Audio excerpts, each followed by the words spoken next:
and welcome to our third Autism Hope Summit. We have a real treat for you next. Oh, I can't wait for you to hear Dr. DarinIngels, and we're going to be talking about why allergies make autism worse and how to overcome them. So welcome. Thank you for being here, Dr. Ingels. Oh, thanks for having me, Kristen. I'm so excited about this topic because I think it's one that's overlooked by so many, and yet we hear about it, but no one's really talking about it, it seems. Now, before we get started, would love to hear why you're so passionate about what you do. How did you even get into this crazy autism community? Well, we only have an hour, right? You know, it's funny. My background is as an environmental medicine doctor. And in that work, you know, we do a lot of investigating into why people get chronic illness, looking at environmental factors. So we're looking at things that people are eating and chemicals people are exposed to. And it really became evident with this, you know, rapid increase in autism that, you know, we know it's just not a genetic epidemic. That doesn't exist. So it was so clear that there's a huge environmental impact that's probably a big, you know, cause of why we see so many children with autism now. So as I started looking into it myself and seeing, you know, how all these various environmental factors were impacting not just the children with autism, but their parents and their siblings, and it was, you know, just a group of chronic illnesses across the board that all had some element of environmental influence. So, you know, that was really kind of how I got started. And then it just so happens I was working with a colleague in New York City who called me one day and said, "Hey, I've got some tough cases. Would you mind if I send them your way?" And it ended up being, you know, 10 new cases a week. So very quickly, my environmental medicine practice became inundated with children with autism. So, but, you know, it was just so rewarding to see what an impact you can have on a child with autism, you know, when you really start controlling, you know, different aspects of their environment, like the kind of food that they're eating, like the kind of, you know, things you're using in the home and on their skin and in their hair. You know, all these little things that we don't think much of can really have a big impact on their health and certainly their immune health. So it didn't take very long to figure out that this is, you know, really a missing piece of the puzzle in helping these kids recover. And of course, it was really nice to have a hand in helping so many kids, you know, get their life back. That's so beautiful and rewarding to know that there are doctors out there like you that said, you know, I see the need for help, and I'm going to step up and do something about it.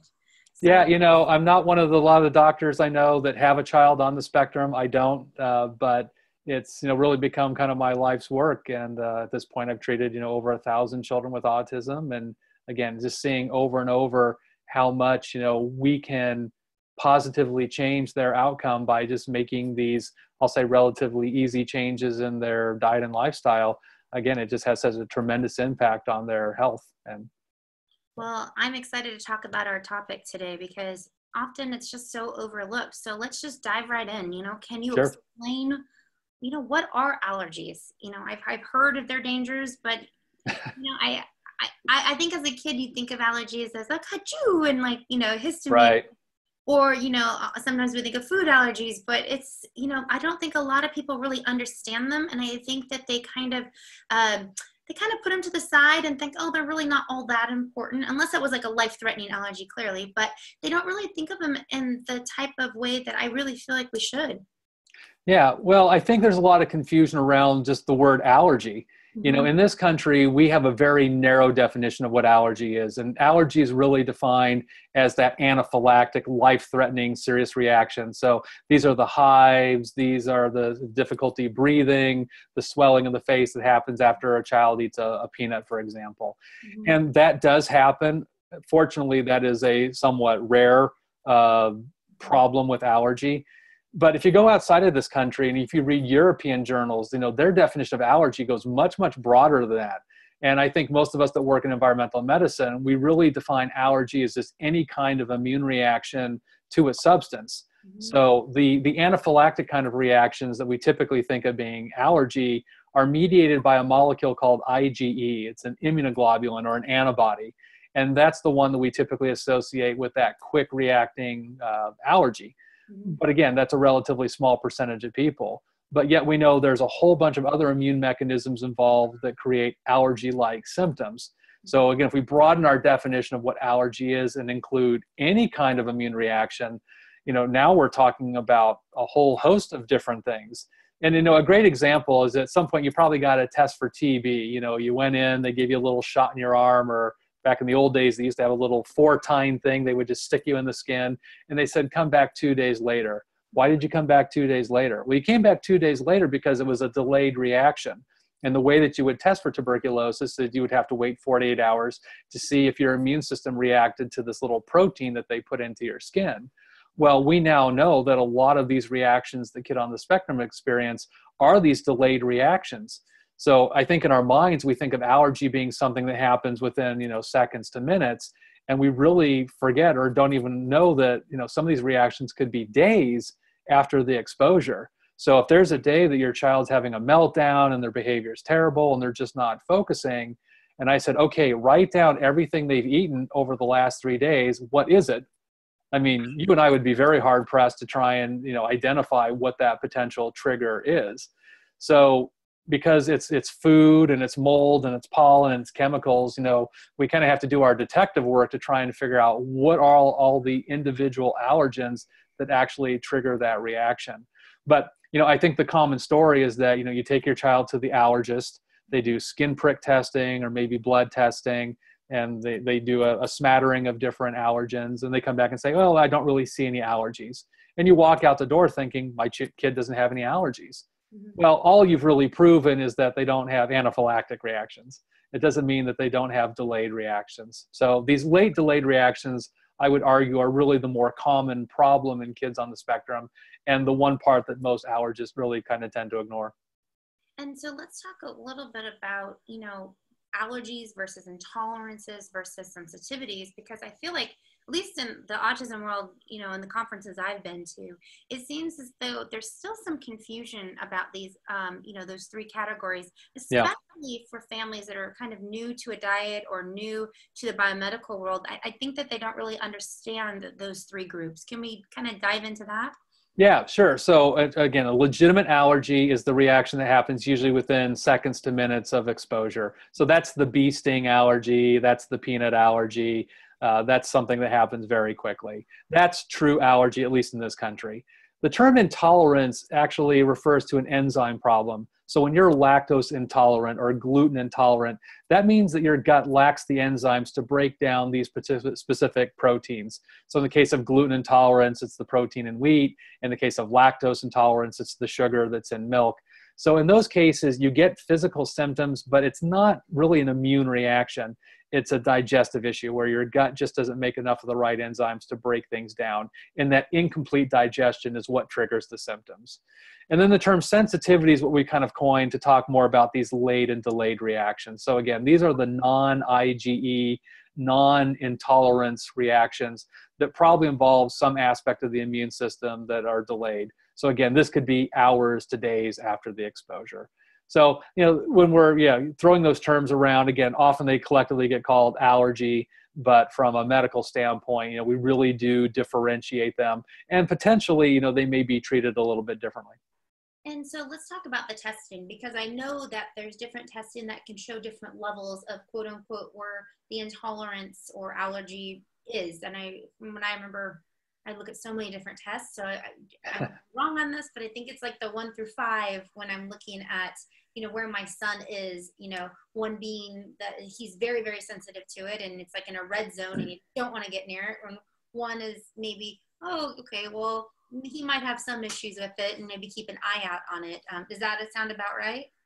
Yeah, and it's even more confusing than that. Yeah, that's why I have the basic one. I don't know.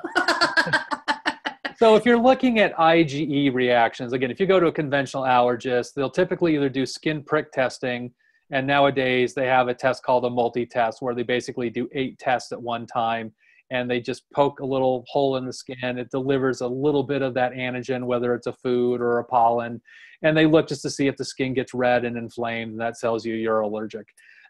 Conversely, you can also do a blood test called a RAS test. And this is also looking at IgE antibodies, and you have to check off as the doctor, I want IgE to dust or IgE to ragweed or whatever the specific allergen is that you're interested in looking at.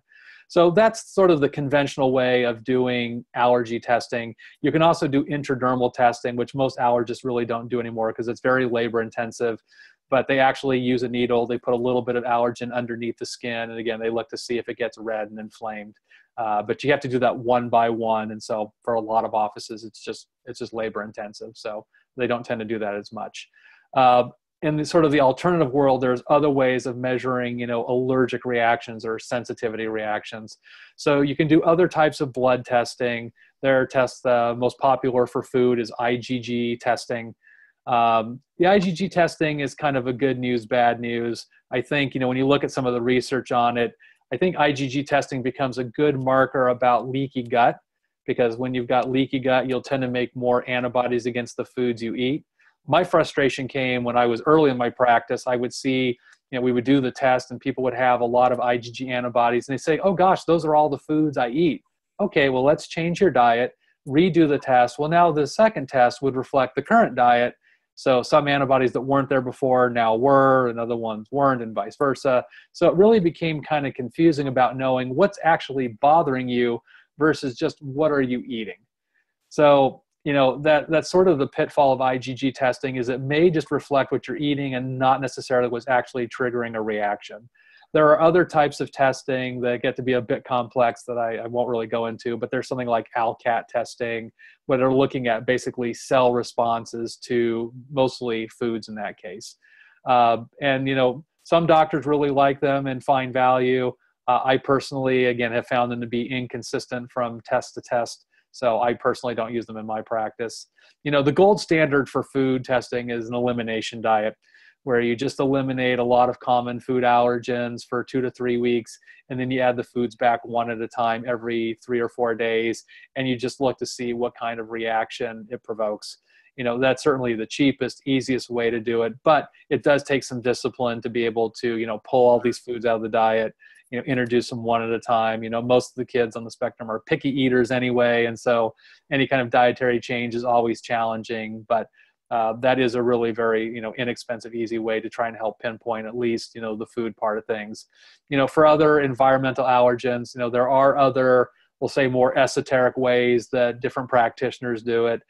Some do muscle testing, some do electrodermal screening. These methods are more of a bioenergetic way of trying to evaluate how the body reacts to different substances. And again, I think they have value, but there's really no one test that measures all reactions. So it's not uncommon that, you're doing multiple types of testing to cast a very wide net to capture all of the different immune reactions that you can have. And, for the intolerances, that has to be done usually through breath testing or stool testing, because now you're just trying to measure if your body's breaking down that food substance. So, that's not a blood test at all. So, when someone comes in and they've got a lot of different kind of reactions and you're not sure if it's food or mold or pollen, it's not uncommon that sometimes you're doing 2, 3, 4 different types of tests just to figure out what's going on with the immune system. Now, why allergies and autism? Like, how do those two relate? Well, I think the relationship is that, there's so much research coming out about the gut-brain connection, right? We call the gut really the second brain. So as the gut becomes inflamed, and 80% of your immune function comes from the gut. So when the gut's not happy, that can translate into various, neuropsychiatric problems. So I think a lot of, the behavior issues we see, the cognitive issues we see, the mood, the sleep, the language delays, to a certain degree, that can be tied into this level of inflammation that happens in the brain. And a lot of that is triggered by, things that happen in the gut. So this is most directly related to, of course, food responses. But, we know that even if you breathe in some mold spores, inevitably you're going to swallow some of that, and that can still activate your immune system in your gut as well. I don't know if you had Dr. Theo on your summit, but he's done so much research on, children with autism. And I think one of his interesting findings is that he found that a lot of children on the spectrum have a lot of mast cells in their brain. And mast cells are the cells in your body that typically line your nose and your throat and your gut. So when you have a legitimate allergic reaction, these are the cells that get activated. Well, what he found is that children on the spectrum have a lot of mast cells in the brain. So when they get allergic reactions, they don't necessarily get hay fever with a runny nose and sneezing. They get neurological symptoms. So you'll see, again, mood changes, sleep disturbances, cognitive impairment, all this, variety of neurocognitive problems. So as much as we control allergy, we're ultimately controlling inflammation. And I think, brain inflammation is such a huge part of autism. If we can get that under control, often we find that, they neurologically improve. And what are some ways we can treat them? Because I know each child's so different, and I know they're so sensitive to so many different things. Yeah. Is there a basic protocol, or is it kind of different sub protocols? Well, I think the most fundamental thing that anybody can do is you can use products that are called mast cell stabilizers. So what these products do is they actually keep the mast cells from releasing all of these granules that are inside the cell. So the way that mast cells work is they basically like a balloon that pops, and when it pops, all these things called granules inside, that's what contains histamine and all these other chemicals that trigger the allergic response. So what these products do is they stabilize the membrane and basically prevents the balloon from popping. And we've got a lot of different products out there that do it. In fact, Dr. Theo developed a product called Neuroprotect that's a combination of quercetin, rutin, and luteolin. And these are bioflavonoid compounds that are very effective at stabilizing mast cells. In fact, quercetin is probably the one natural substance that has the most research behind it for stabilizing mast cells. So it's good, again, for food reactions. It's good for environmental reactions. And again, it's inexpensive and you can find it anywhere. So, we've got some over-the-counter stuff like, quercetin and luteolin, and you can move up the line, and there are things that are even prescription. There's a product I like a lot called cromolyn sodium. Cromolyn sodium is what they call a semi-synthetic bioflavonoid. It was discovered out of a plant from India. A doctor was using it because he had terrible asthma, and he found that this plant really helped, but there's a component in it that's a bit of a problem. So they had to tweak that one molecule out to make this compound. But cromolyn sodium, again, has a lot of research, and they actually make a pre-mixed version of it called gastrocrom that's used for food allergies. There's a nasal one called nasal crom. There used to be one for asthma called Intol, but it was taken off the market here in the US. So this preparation's been used now for probably 40 plus years, very safely, very effectively, but it is a prescription. So it's something, your doctor would have to prescribe. And then there's another product that's been used in Europe for many years called ketotifen. And ketotifen is also a mast cell stabilizer, again, that you can have a pharmacy compound. So you've got quite a few of different options again, getting these mast cells under control. And then beyond that, we start getting into specific types of immunotherapy. So the advantage of immunotherapy is you can actually start modulating the immune system to be desensitized against whatever the allergen is. So the concept's a bit like allergy shots. If you go to the regular allergist and you've got an allergy to ragweed, you would come in every week and they would give you a shot of ragweed. And at the right concentration, instead of making you worse, it actually starts to make you better. So we can do the same kind of concept without injecting it. So we do a couple different forms of immunotherapy in our office. One's called sublingual immunotherapy. Sublingual just means under the tongue. So these are drops that get made up for the various allergens that people might be allergic to, and they just place these drops under their tongue every day. And then we have another therapy called LDA, or low dose allergy therapy, which is even easier. And people get a dose of their allergens every 2 weeks under the tongue as well. So there's a few different ways to do that, but the ultimate goal is the same, is that we're really trying to take that pressure off the immune system, desensitize the immune system so that you can get exposed to these various allergens and have no reaction at all. So it sounds as though you're saying, to make sure I understand, they can have an intolerance, they can have an allergy, a sensitivity. Obviously not, we don't want a life-threatening one, but for the most part, you're saying majority don't have that, which right. is great. But you're saying we can actually be desensitized to those allergies and go on to be able to eat certain things and be part of certain atmospheres that we once were not able to. Is that correct? Absolutely. And I've seen a lot of kids, who are, again, picky eaters to begin with. So, they eat 4 foods, 5 foods. Of course, they tend to be allergic or sensitive to all 5 foods. There's this irony out there that you tend to crave the foods you're sensitive or allergic to. Mm-hmm. And I don't really know why that happens. My best guess is it's a little bit kind of like drug addiction, that there's something when you eat those foods that the brain gets a positive response, and therefore you kind of crave it and want more of it. Because I find kids, when they're sort of addicted to 4 foods, once we break that addiction, now they start opening up their diet, they're willing to eat more things. And then when you get done, they really don't want those foods that they craved before over and over. So, when you just do food elimination, often we see a positive response because you're not eating the food that bothers you.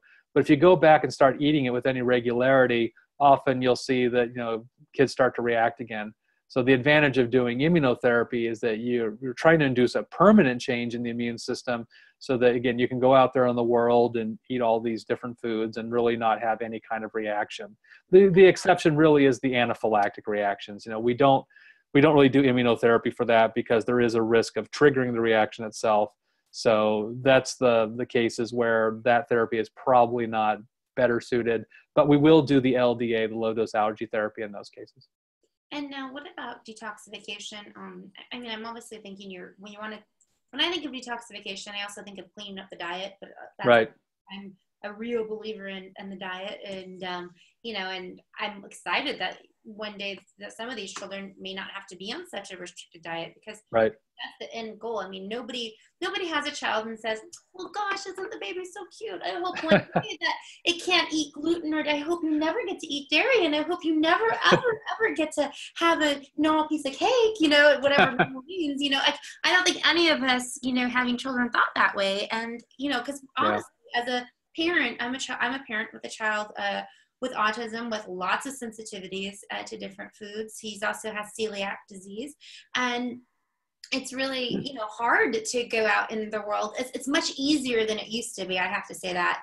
He's 16 now, and 14 years ago, oh my goodness. I mean, they didn't even know what gluten was. I would go into a restaurant and I'd say, oh, do you have anything that's gluten-free? And they'd say, oh, the bread's gluten-free. And I'm like, that doesn't look gluten-free. Oh, they don't use gluten in it. And I'm like, well, they use wheat? Well, yeah, it's just wheat bread. They just don't use gluten in it. And I'm like, I would just start giggling, like, oh my goodness gracious. And now you can go to restaurants and they have like sections where it will say, gluten-free. And obviously we worry about cross-contamination, but, some of us can use enzymes to help with that. But, I feel like today we live in a world where it is a lot easier if you have food sensitivities, depending on where you live, clearly. Obviously, I'm in Southern California. It's much easier here, I feel. When I go other places, I still kind of get looks from time to time, like, what are you talking about? Oh, right. You Californians, I get that often. Must be nice living in California, having all that. Or they do this. Oh, that's just in California. I don't actually know what this means, but I'm going to say all the time. And so what I love about what your, treatment is doing is it's kind of helping bring back that, for lack of a better term, normalcy of like what we had growing up for the most part. You never saw, at least I never did. I mean, I'm thinking about all the kids I grew up with, and I didn't know anybody that had allergies to peanut butter or to bread, never. To dairy. I mean, I think I might have known one girl that said, if I ate too much ice cream, I get a little gassy. Like, that's all I can kind of remember. And I think that was like in high school. Like, I don't remember anybody talking about this. And now we see animals, like you have certain like people that have their dogs and their cats, like, oh, they're allergic to this, this, and this. It's like it's just like whoosh, mind blowing, because where did this all come from? Like, it seems like do you have any theories on that? Like, why are we seeing so much more today? Well, consider what's changed over the last, we'll say even 4 decades, certainly in the food supply. I mean, food's not the same now as it was when we were kids. Between foods that have been genetically modified, and, we do a lot of other things, like we irradiate food to help kill off bacteria, which in theory is a great thing, but it also changes protein composition. Mm-hmm. So, of course, we know, chemicals are just, constantly used in the food supply. And I think there's been a lot of talk in the last, certainly 4 or 5 years about Roundup and glyphosate. Mm-hmm. And, Stephanie Seneff has presented some pretty compelling research, when she looked at the rate of autism and the rate of glyphosate use, the correlation was over 99%. And, we say in statistics, correlation doesn't prove causation, but boy, that's pretty damning evidence if you ask me. And, we know that, wheat farmers douse their crops in glyphosate before they harvest it because it's a drying agent and they get a higher yield out of their crops. And so, a lot of this stuff gets done to produce more food, which in the grand scheme of things, you could say that's a good thing. But what have we done to compromise the integrity of that food? Why is it we see so many more food issues in our country than they do in Europe, where, chemical processes are not used in the same way, GMO is not used in the same way. So it's kind of hard to argue that, the way we treat our food doesn't have an impact on our health, because we're, I think, a pretty good example relative to the rest of the Western world that we have so many more health issues than they do. And I'm sure, food isn't the only part, but again, it kind of comes back to environmental exposure, and consider that the average American gets exposed to over 80,000 chemicals a year. I mean, it's a lot. And, your liver, your body has to process all that. And of course, as, we'll say culturally, Americans become more and more overweight and obese, these chemicals get stored in fat cells. So sort of the heavier we get, we have a greater capacity to hold on to these chemicals. And that ultimately starts affecting, our other enzyme systems and cells, and starts affecting our function. So, we've just seen such a mass change in the environment, and certainly the food supply. And I mean, there was a study that came out of California in the last, it was I think at the end of last year, where they looked at all the wines in California, including organic wine, and 100% of the wines had Roundup in it. Oh my goodness, even organic.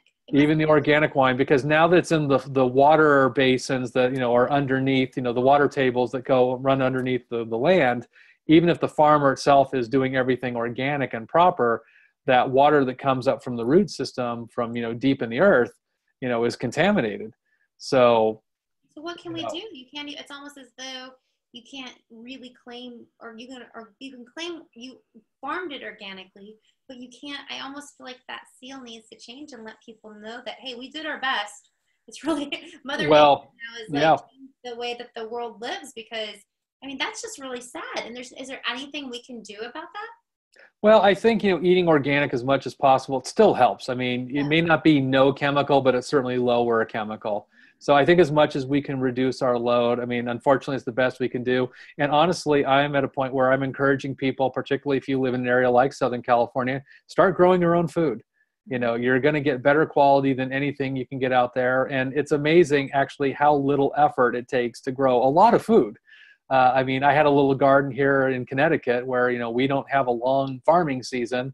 And I was amazed what we were able to pull out of the ground between lettuces and carrots and beets and tomatoes. And I mean, we had a good stock of food for more than half of the year with actually very little effort.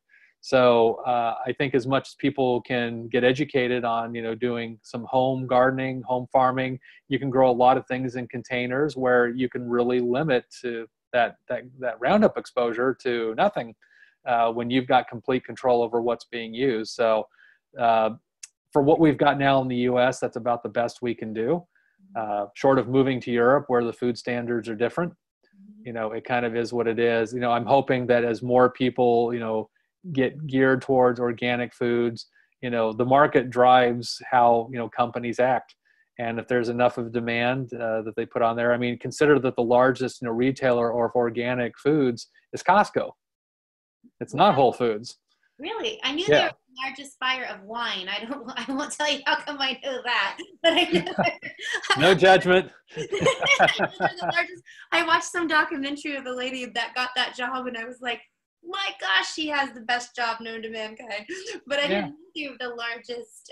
Costco is the largest retailer of organic foods. And again, if you go even to like Target and Walmart now, you'll see that they're carrying organic food. So, the tide has changed a little bit, and you're getting more and more people asking for these kind of products. And even when I go out to restaurants now, I see more restaurants even offering, grass-fed, free range meats. So again, I think the more that people start to use their purchasing power, that will start to change the way that farmers do business. That'll change the way that companies like Monsanto do business. We just have to, make our choices when we go to the grocery store and what we choose to buy. Now let's talk a little bit about detoxification. Obviously everything we're kind of talking about all kind of comes together, but is it important to do some form of detoxification with these children due to their allergies? Absolutely. And I think, we could, although every child with autism is uniquely different, I think the one red line that we see running through most kids is that they're just poor detoxifiers. I think that's probably to a certain degree why a lot of kids end up on the spectrum in the first place. And regardless of what their exposure may have been that was the catalyst, their inability to detoxify properly was probably part of that factor. So in conjunction, while we're doing immunotherapy, while we're doing other therapies to control their allergies, certainly as you detoxify the body, you're giving your cells a better opportunity to function the way they should. So, you've got a slew of different types of, therapies and products that help with detoxification. And it really is just a function of finding, what your child tolerates. I have a lot of kids that do homotoxicology and they do really well on it. And some kids detoxify so quickly that they just have, bad reactions. Other kids do really well when mom jumps in the sauna with them and they do infrared sauna. I have other kids, if they can tolerate it, do great with colon hydrotherapy. So, we've got a lot of tools at our disposal. It's really just what's available in your area, what you and your practitioner agree is a good course of action. But ultimately, I think, having some plan to help improve detox pathways, again, it can only help. And now what about the relationship between allergies and autoimmunity? I know we talked a little bit about their immune system, but is this something our children are, some children maybe, I don't know, but is it something you see more often that they're born with a weakened immune system? Or is it something that an environmental trigger, or is it a combination? And how do those two kind of relate together? Yeah, well, I think it's a combination of the two. I think, certainly there's a genetic disposition.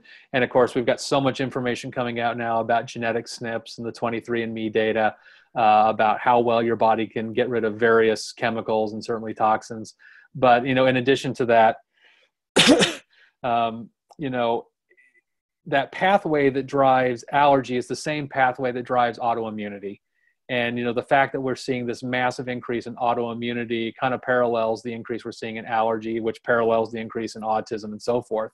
So at the end of the day, I think that level of immune dysfunction that's happening is really tweaking the immune system in a way that it gets shifted away from doing what it's supposed to do.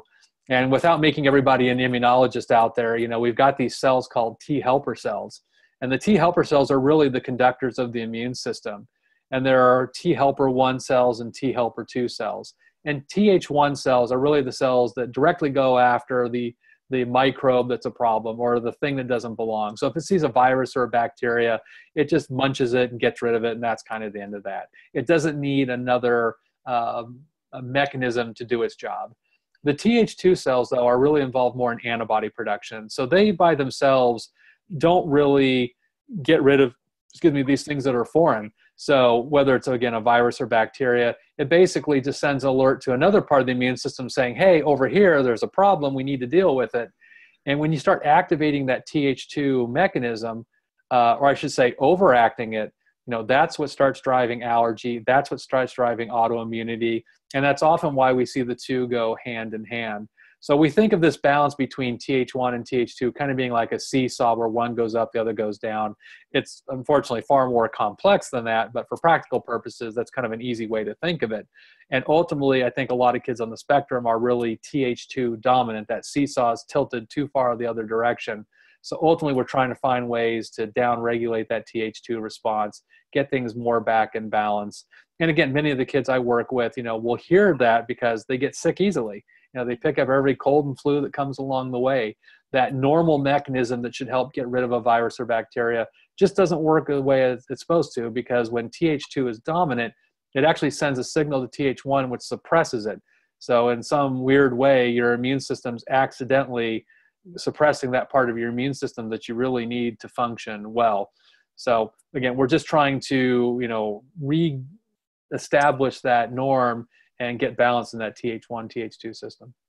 It's interesting because, we talk about autoimmunity and children, being more prone to getting sick and everything else. And yet I feel like we still live in a world where people aren't looking at autism as, a child that is sick in certain ways, like they have autoimmune issues. Often the general public is still looking at autism as though it's a neurological issue, but they're not looking at why it's a neurological issue. It's like I feel like any other diagnosis out there that have children that aren't feeling good.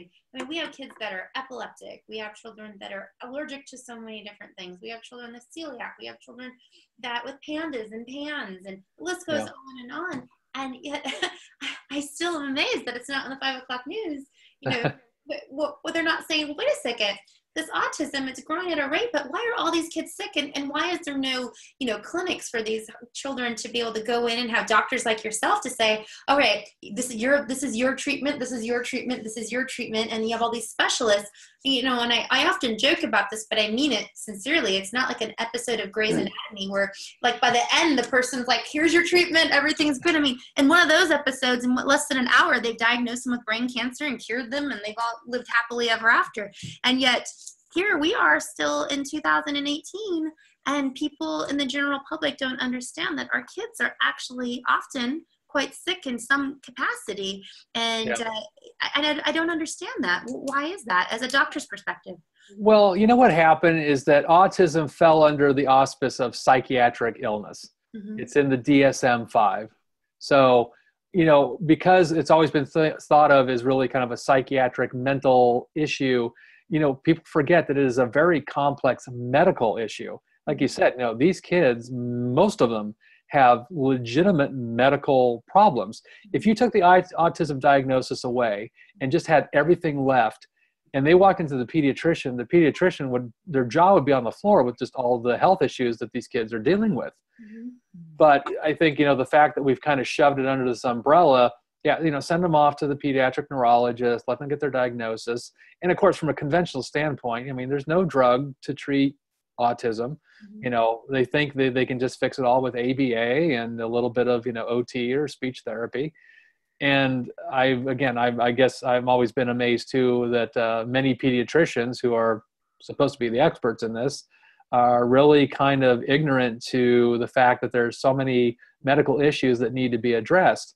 And I think for those of us that work in this field, we're constantly addressing the onslaught of medical issues that haven't been addressed, from the GI issues to the seizures to the sleep disturbances, to the eczema and asthma and everything else that these kids are dealing with. And again, when you start fixing these medical problems, their autism gets better. Because ultimately you're correcting underlying physiology that's not functioning well. So in our world, this is really kind of a basic thing. Again, I don't know why it hasn't caught on to the rest of the medical community. It's a little dumbfounding to me, the fact that we've now seen autism increase, really maybe we'll say over the last 30 years in particular, that it hasn't become more mainstream, that you just need to start dealing with all these environmental and physical issues. I was writing an article last night about different supplements to use for autism, and I was doing a lot of research, and I had to laugh because I want to see what's actually been published on gluten casein free diet, because so many families, this is like their starting point. And I literally laughed out loud. I came across an article that was just published March of this year in a reputable journal, and there is no evidence that gluten casein-free diet helps children with autism. And then if you actually read the article, they go on to report how there was a percentage of kids, and I forget what the percentage was, that had better language and better cognition. They were most social. So their synopsis was that it doesn't help every child with autism. Well, duh. Yeah, nothing helps better. Exactly. But it was interesting that the conclusion they came in is that we cannot recommend following this diet if you have a child with autism, because not every child with autism that we tested, had a positive response. But they acknowledged in the paper that a percentage of kids, and it was a decent percentage, did. So why not be truthful and say there are some kids who will benefit from this diet, there were some who won't. But you know what? It's free. Anybody can do it. And why not start there? That would have been a more honest assessment. Yeah, and you don't wait at a doctor's office to get a prescription to go do a gluten-free, dairy-free diet. And that's the thing, even with cancer, when you think about cancer, some treatments work really well for cancer patients, and then some don't. And, it's like I look at our community as we have subgroups. And so we don't know why this works for this or that works for that. I think eventually we'll figure that out more, just like the cancer world has. And I really look at autism as an autoimmune issue. I almost wish they would take the label away and not even call it autism and just call it like an autoimmune distress disorder or something, right? Yeah. Because we have all these kids that have all these things overlapping. And I think, and I'm just a mom that, lives this every day, who am I? Right? But I really feel that, a lot of these neurological issues are coming because you have a food allergy, or coming because they have high toxicity of some metals, or maybe the environment, maybe the air, or whatever it is. And the thing is, until we can come together, as the mainstream and say, hey, something doesn't smell right here. Like, this seems very odd to me. Like, and I guess it has to happen to the person, whoever the person, I'm keep waiting for whoever this magic person's going to be, that it has to happen. Because it's approximately in 1 in 20 households in America has a family member with autism. So I don't know when, we always say this in the community, like, when is enough enough? Like, when are we going to be able to figure out that these kids are sick and we need help? And so I'm so grateful for doctors like yourself, because there's really not that many of you guys. There really isn't. Like, I've been in this community 14 years, and I'm thinking if I just take a guesstimate, there's probably somewhere between 20, maybe 30 that are kind of out there really living this life, trying to help. Yeah. And that's think about that. 1 in 20 households in America have a family member with autism. And in the US, this is what we have. So I'm grateful, but at the same time, I feel like we need more and more of you, because even like today, you're running late because there's only so much on your plate. Like, your list is just so overgrown. And I mean, what are we going to do? Now, one of my last questions to you. I get so passionate. I'm like, what is wrong with these people? Like, how come they can't figure this out? When we're talking about allergies, can they ever, I hate to use the word cured, but for lack of a better word, can they ever be cured? Can they ever be gone away forever? And can they never come back up after we kind of fix them? And the answer is maybe. Okay. Well, I think for the people who have legitimate anaphylactic allergies, those are hard. But I have had patients, with certain therapies that either their allergies are much better, or before it could have killed them, now they get an itchy throat. It's inconvenient, but it's not life-threatening. I've had other people that every time they would eat a certain food, they would get hives, they would get eczema, they would get asthma, that now can eat the food and they get no reactions at all. So the overwhelming majority of people, when they kind of get on a program to desensitize themselves, will get, a positive benefit and get to a point where they're able to eat foods that they weren't previously able to eat. The intolerances are a little bit different because they often are genetic. You're usually born with lactose intolerance or gluten intolerance. I can't change what Mother Nature didn't give you. Mm-hmm. And so in those cases, it really does become a function of dietary management. But for more, again, these delayed sensitivities, certainly there are ways of circumventing that and getting to a point, where your child can eat the foods and not have a reaction, or go out on a high pollen count day without coming in looking like an allergic mess. And, it doesn't happen quickly. It can be months to years of treatment. My feeling is the earlier we can start, the better off.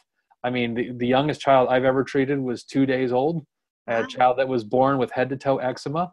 And, as the child started, breastfeeding, the eczema was getting worse.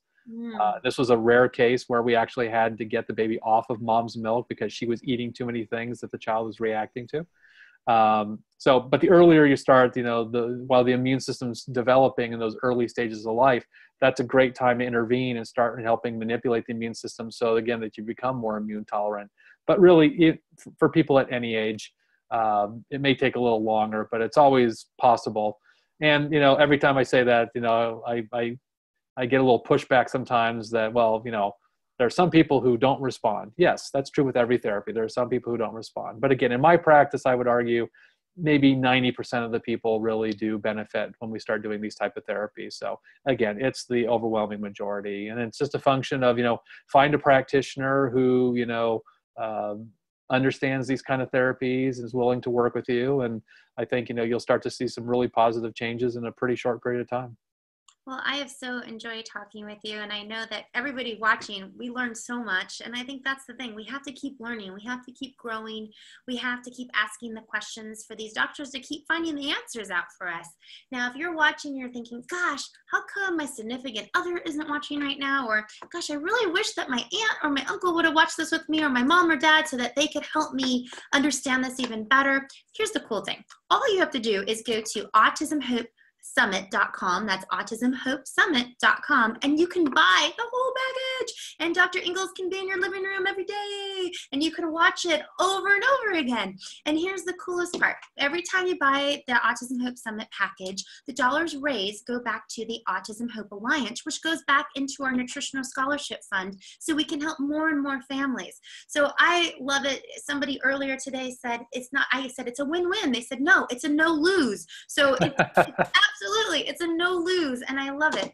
So, you know, I love talking with doctors like yourself. Like I said, I learn so much, and I thought I knew a lot about allergies prior to this call. So I love doing this summit. I feel like I get like the pre-summit compared to everybody else. You're giving something away to all of our families, and I'm just so grateful. I'm super excited for you guys. Okay, Dr. Ingels is giving free ebooks on his top 10 immune boosting recipes. We all love free stuff. You know, Oprah gave cars away, but guess what we give? We give ebooks, and we give lots of other cool stuff. So he's giving a free ebook on the top 10 immune boosting recipes, and that's just awesome. So you guys will be able to find the links here in the video. And before we leave, Dr. Ingels, what message do you want to leave families that are maybe just starting out, maybe they just got the diagnosis, or a family that's been on this journey for quite some time? Yeah. Well, before I answer that, I want to come back to something you said earlier, because you said, you know what, I'm just a mom. You know what, you've got to give yourself a lot more credit than that.